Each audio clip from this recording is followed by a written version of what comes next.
हम पहले तो ये बता दें कि मैं एक शिक्षक हूं और इस प्रदेश के 14 लाख शिक्षक और कर्मचारी एक स्वर से अखिलेश यादव को मुख्यमंत्री बनाने के लिए तैयार हैं।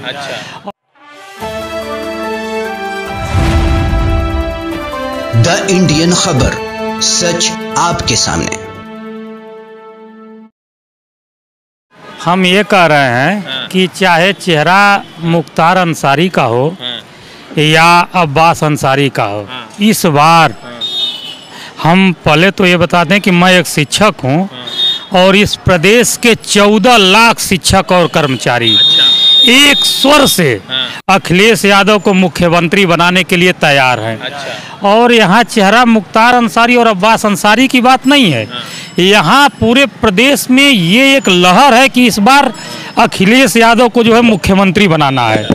तो इस प्रदेश की सारी जनता इनको उखाड़ फेंकने के लिए तैयार बैठी है। ये बताइए, योगी आदित्यनाथ ने कहा कि हमारे पास कोई योग्य उम्मीदवार नहीं है, इसीलिए बेरोजगारी कम नहीं हो रही है और इसीलिए नौकरियां हम नहीं दे पाए। मैं बता दूं इस बात पे कि वो खुद मुख्यमंत्री बनने के योग्य नहीं है। जिस आदमी को इस हिंदुस्तान के सबसे बड़े प्रदेश में योग्य उम्मीदवार नहीं मिल रहे हैं, उसकी मानसिक स्थिति को आप सोच लीजिए।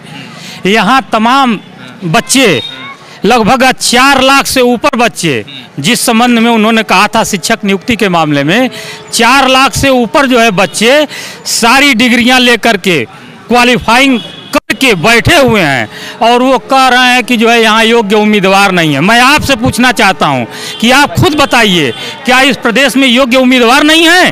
तो ये तो आप भाजपा के लोग, आरएसएस के लोग कह रहे हैं कि हमारे पास योग्य उम्मीदवार है। मुख्यमंत्री कह रहा है, मुख्यमंत्री ने बुलडोजर को रिपेयरिंग भी कराने दे दी। भर्तियां तो निकालें, योग्य उम्मीदवार तो इतने हैं कि पूरे प्रदेश नहीं, कई प्रदेशों को जो है ये कर्मचारी जो है भर देंगे। इस तरीके के हमारे देश के नौजवान उत्तर प्रदेश में जो है सारे बच्चे पढ़ लिख के बैठे हुए हैं। सिर्फ यूपी की पूरे कई प्रदेशों में वो जो है कार्य करने की क्षमता रखते हैं, इतने ज्यादा हैं। ठीक है, तो यहाँ पर अमित शाह ने कहा कानपुर में कि 12वीं के बाद इंटरमीडिएट कराएंगे, तो 12वीं के बाद इंटरमीडिएट का कोई यहाँ पर सिस्टम है क्या? अब हो सकता है कि वो जो नई शिक्षा नीति लाए तो उसमें इस तरीके का कोई सिस्टम ले आवे। मतलब ब्याह के बाद विदाई। हाँ, पहले ब्याह कराएंगे, फिर कहेंगे भैया चलो अब शादी करानी है। तो ऐसा हो सकता है? हाँ बिल्कुल, ये कुछ भी कर सकते हैं ये लोग, इनके पास सत्ता है, पावर है। वो इंटर के बाद जो है फिर जो है 12वीं करा सकते हैं, 12वीं के बाद इंटर करा सकते हैं, या हो सकता है फिर हाई स्कूल भी कराना शुरू कर दें। तो कितना वोट से जीत रहे हैं अब्बास? इसका कोई रिकॉर्ड नहीं होगा, आने वाली कई पीढ़ियां याद रखेंगी इस बात को। अच्छा, जीत रहे हैं बिल्कुल। जो लोग कहते हैं कि मुख्तार अब्बास अंसारी नहीं, अखिलेश यादव जीत रहे हैं पूरे प्रदेश में। अच्छा। हाँ, चेहरा मैंने पहले ही आपसे कहा कि चेहरा चाहे मुख्तार अंसारी का हो चाहे किसी का हो, हमें वो चेहरा नहीं, हमें चेहरा तो अखिलेश यादव का दिख रहा है।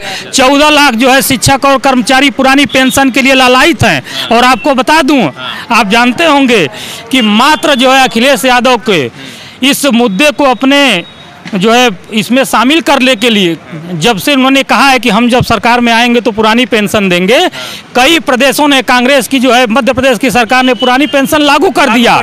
दूसरे 2-3 प्रदेशों की सरकारें तैयार बैठे हैं कि भैया हम भी अब जो है ये पेंशन देंगे। तो यहाँ मुद्दा तो ये है। अच्छा, ये बताइए कि पढ़ा लिखा हर नौजवान जिसे नौकरी की तलाश है वो चाहता है कि हमें पेंशन मिले। अगर नौकरी करने वाले को पेंशन नहीं मिलेगी तो फिर वो नौकरी किस काम की?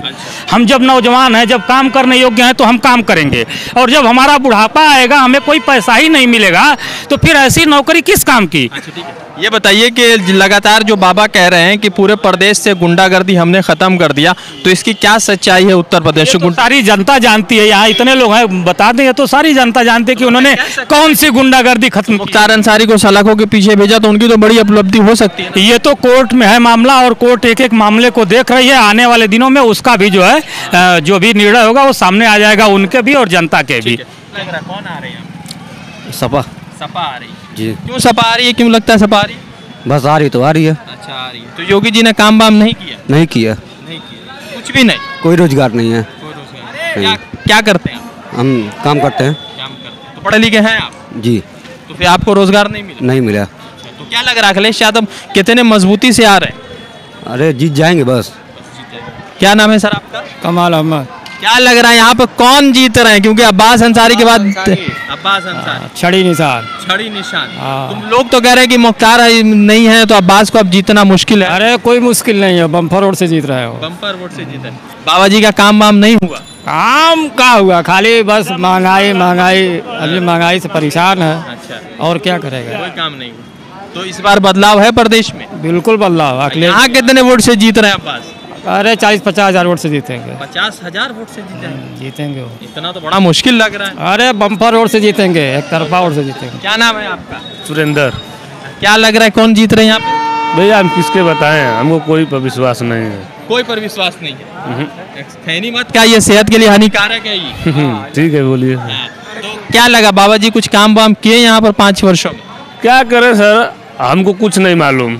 हम पुल के नीचे आए 20 बरिस से, ना हमारे ना कुछ नहीं मिला है सर। हम लोग जब कुछ मिल ही नहीं रहा है, न कुछ कोई काम हमारे हो रहा है, तो हम क्या बताएं कि क्या हो रहा है सर। हाँ, 20 बरिस से पुल के नीचे हैं। अच्छा, क्या लग रहा है अखिलेश आएंगे तो बदलाव होगा? अब का कोई विश्वास नहीं है सर। मायावती का राज आए थे, मोदी का राज आया था, तो जब किसी के राज में नहीं हुआ था, अब हम क्या बताएं कि अखिलेश के राज में होगा कि नहीं।